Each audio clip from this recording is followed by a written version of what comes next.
Radio Sucesos 101.7 FM presenta su noticiero Sucesos con Milton Pérez y Verónica Larrea. Un periodismo libre para una democracia plena. Los hechos y las opiniones de los sucesos que marcan nuestro tiempo.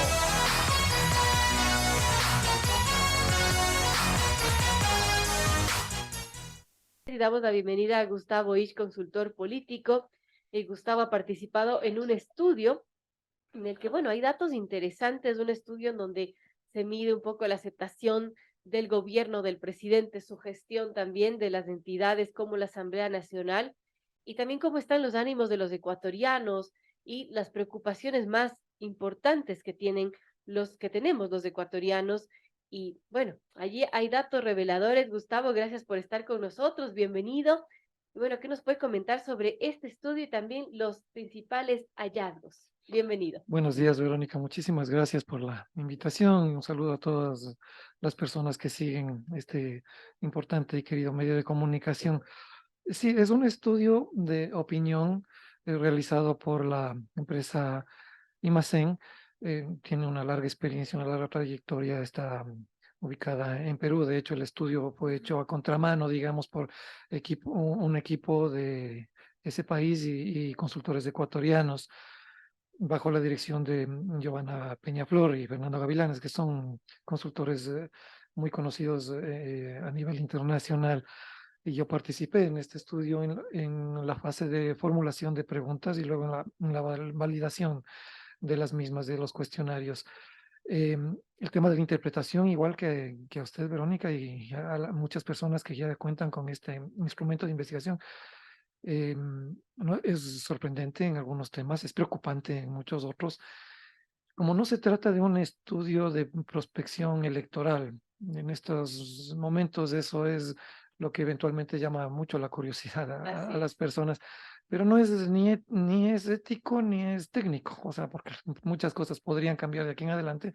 Así que lo que realmente nos saltó a la vista es tratar de averiguar qué es lo que piensa, qué es lo que siente la ciudadanía respecto al momento en el que vive, porque desde hace algunos años atrás se ha venido gestando una situación que en lo económico, en lo político, en lo social, ha cambiado. No es el país de este momento, no es el país de hace 4 años, no es el país siquiera de hace 2 años y ni de lejos es el país del 2007, en que empezamos con una serie de transformaciones profundas en el campo de la política a partir del advenimiento de la llamada Revolución Ciudadana. El país ha cambiado y queríamos un poco indagar sobre ello. Y bueno, ¿cómo ha cambiado el país y cuáles son los principales hallazgos? Porque yo podía empezar por las preguntas, por ejemplo, la que dice aprueba o desaprueba la gestión del presidente de la República, y por ejemplo, en julio del 2022 lo desaprobaba el 82.8% de la población de los consultados, y para noviembre está el 84.1%. A ver, la investigación cerró en el mes de noviembre, en el que se produjeron algunos hechos que todos pensábamos que iban a suponer un crecimiento, si no muy importante, muy notorio, pero sí un crecimiento en la aceptación a la imagen de la gestión, no es una imagen individual, es a la gestión del régimen, del gobierno, del presidente. En realidad lo que hubo es un incremento sí aproximado del 3% en esa percepción, pero lo que cambia es la coyuntura, es la circunstancia. ¿Qué es lo que le desgasta al presidente? Que es el principal vocero del régimen, por no decir casi el único vocero. Tratándose de un régimen presidencial, cuando nosotros indagamos cuál era la opinión sobre la asamblea, la credibilidad sobre la asamblea, y le comparábamos con el gobierno, con el presidente, etcétera, el hecho importante era que los entrevistados, hicimos una encuesta con 2.000 personas, entrevistas para 2.000 personas, notaban que ya la asamblea, por más que tiene peores calificaciones que ninguna otra institución a nivel nacional, si no me equivoco, no le corresponde ejecutar la política, que al que le corresponde al régimen. Si el que todo el tiempo sale a dar la cara por lo que hace o deja de hacer el régimen es el presidente, pues los resultados son que pueden coyunturalmente verse subidas o estabilidades en la gestión de él como persona, pero inmediatamente tienden a bajar porque las coyunturas políticas acá siguen siendo constantes y supremamente complicadas. Pero más allá de eso, Verónica, datos importantísimos en la política. Uno, puedo, si me permite citarlo, Por favor. el presente político del país está perdido. O sea, desde la perspectiva de la visión de la ciudadanía sobre el ejercicio de la política, la institucionalidad política, los liderazgos, que tienen unas calificaciones, pero paupérrimas, salvo uno, salvo uno que no, cuyo nombre no voy a citar porque podríamos caer en especulaciones dada la cercanía de un proceso electoral, y no me refiero a ningún precandidato a la alcaldía, no me refiero a un personaje de mucho más peso. Este, la gente mira la política con una desidia, con un escepticismo que se suma a la incertidumbre sobre el futuro inmediato, y esto llega a cifras que bordean fácilmente el 70% de los entrevistados, y el sentimiento positivo cuando se manifiesta es un sentimiento que se afinca en la familia Ujú. y en la iniciativa y fortalezas individuales y familiares, no en la política, no en los partidos, no en el gobierno, no en los movimientos sociales y no en el Estado. Esto es otro dato muy importante, porque eh, eventualmente pueden producirse situaciones en las que una investigación determina que hay un gobierno con mucha popularidad, o un presidente con mucha popularidad, o un alcalde con mucha popularidad. Esas son percepciones sobre los individuos, pero sobre el conjunto de la institucionalidad que mueve lo público, le hace el Estado, las calificaciones igual son severamente negativas, gravemente negativas, y ello lleva a conclusiones que son preocupantes porque si las personas no creen en su justicia, no creen en la fiscalía, no creen en la fiscalización de la Asamblea, no creen en el trabajo conjunto de las entidades que conforman el poder público, eh, dos o tres de las mejor calificadas no llegan al 50%, Verónica. No, Terrible. pero en el mejor de los casos, las otras calificaciones son abrumadoramente negativas.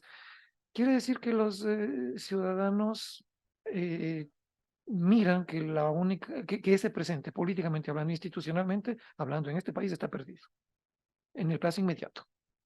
Qué complejo. 8:30 estamos conversando con Gustavo Isch, consultor político, sobre, bueno, un estudio de inseguridad pública, crisis política y toda la situación que tiene el país y la percepción ciudadana al respecto. Y Gustavo también viendo las preocupaciones de la gente, por ejemplo, se mantiene, ¿no? La delincuencia, el desempleo, la corrupción, pero algo que ha subido de manera impresionante de un mes a otro, de julio a noviembre, es que a la gente le preocupa el narcotráfico también. Es que, claro, y ese es otro dato, tal vez es el más importante en el capítulo que se investigó sobre la percepción ciudadana en relación al tema de seguridad pública y de cuáles son los problemas, los principales problemas, cuando se le preguntaba a la gente cuáles son los principales problemas por los que atraviesa el país.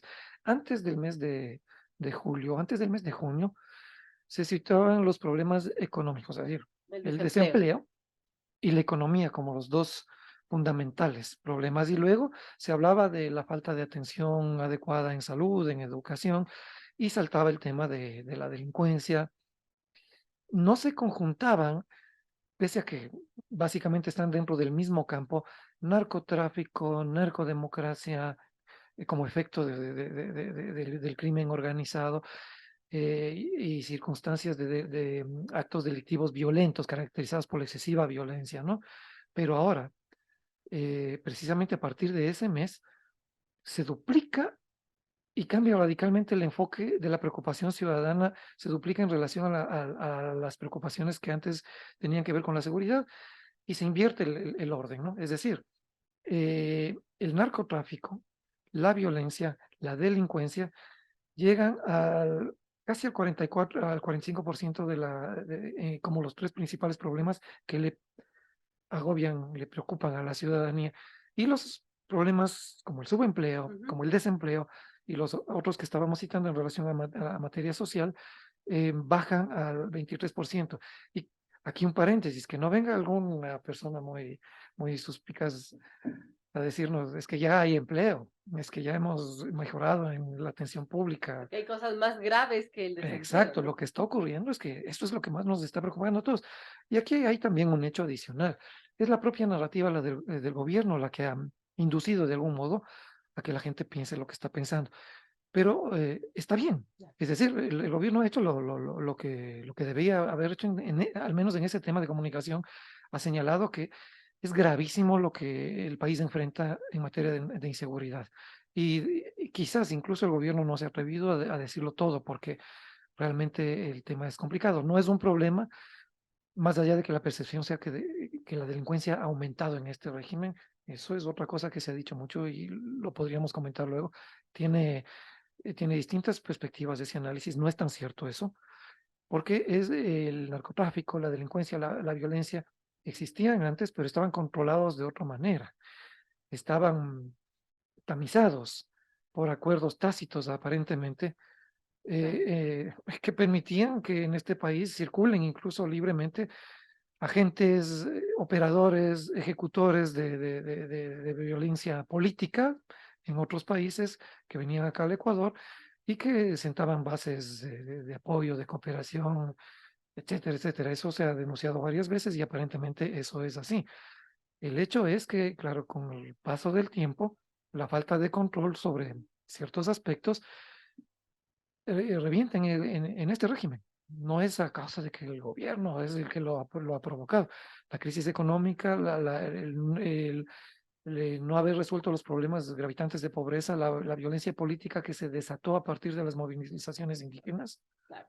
O sea, todo eso va sumando en la percepción de la ciudadanía que mira aterrorizada como dos movilizaciones arrojan una cantidad de muertos y de violencia indescriptible que antes el país no había visto de ninguna manera, que las cárceles son tomadas por pandilleros, pandilleros que tienen representación política incluso, cosa que antes en este país tampoco se había visto con tanta apertura. Eh, Muertos en las cárceles, en medio En las calles, en las colgados de calles, puentes, colgados. es horrible. Entonces, no es que eso es culpa del régimen, ¿no? Pero claro, hay una operación a través de redes sociales, a través de los negativos políticos que tiene este régimen por una deficitaria estrategia política y comunicacional, porque se peleó con todo el mundo, que aprovechan ese entorno para decir que todo lo malo que ocurre aquí es producto de la mala gestión del régimen, cuando ya no es así. Claro, son semillas que han ido germinando con el tiempo. Ahora, Así Gustavo, es. ahora que topa las redes sociales, parece muy interesante preguntarle, bueno, ¿qué tan real es el mundo de las redes sociales? Porque vemos en Twitter un mundo realmente triste y negativo, pero ¿será así la realidad? A ver, no todas las redes sociales son iguales y no todas las redes sociales tienen la potencia que se cree, la que se les hace pensar que tienen, aunque sin embargo son y deben ser manejadas, entendidas con mucha inteligencia. Porque, por ejemplo, en Facebook no está el mismo target, no está anclado el mismo Así es. público que sigue el Twitter. Y la red social de mayor influencia política, que no llega ni al 7% de ciudadanos que tienen acceso a Internet, es el Twitter. En el Facebook hay un target, hay un nivel, una estratificación económica, etaria, de educación distinta a la del Twitter, y de hecho es la red mayoritaria en términos de la Así es. afiliación que existe. Y es una red que no solo habla de política, es una red que habla de muchas cosas. El Twitter se especializa en la política, están los círculos de tomadores de decisiones, los influenciadores, los que compran call centers, no es que solamente ellos por sus propios fueros tienen los amigos que dicen tener, los cientos de miles de amigos que dicen tener.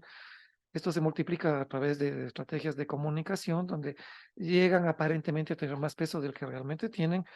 Y lo malo, Los que eh, toman decisiones en sí, base a lo que dicen en es que hay Twitter, ¿no? políticos que toman sus relaciones en función de lo que pasa en Twitter, de las granizadas de Twitter, de los escándalos en el Twitter o en el conjunto de las redes, pero sobre todo en el Twitter, de las infames calumnias que se vierten a diario en Twitter, porque en el Twitter no hay ningún tipo de control a lo que se piensa, a lo que se dice.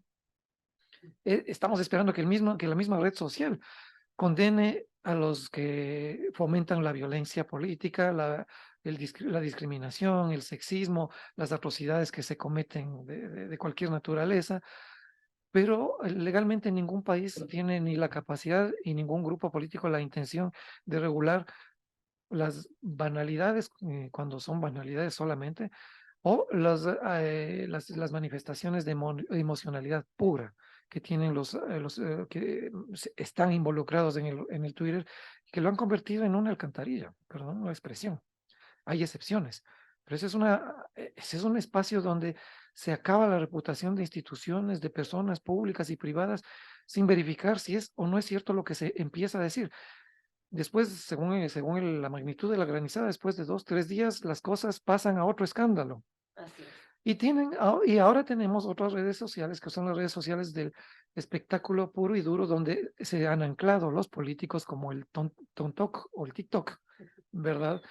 Que es además una red creada por los chinos para competir con los estadounidenses, en captar personas que se adhieren a esa red, distribuyen su tiempo y sus intereses en esa red, y los políticos han caído redondo, tanto en el Twitter como en el TikTok. Por eso les vemos haciendo las payasadas que hacen, perdónenme la expresión. ¿Por qué razón?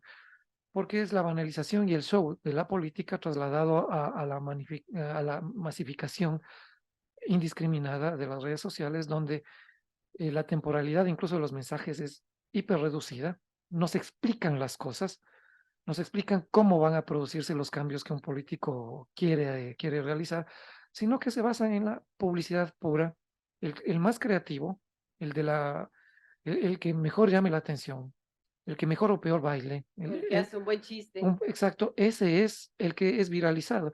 Cuando el TikTok básicamente sirve para darse a conocer en estadios o en estamentos, en sectores donde no era conocido.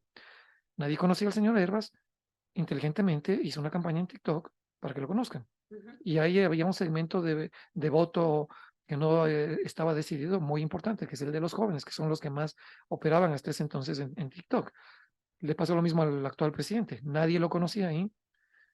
Trabajó con su hijo, con una agencia de publicidad. O sea, su hijo era su partner a veces en algunas promociones que hacían.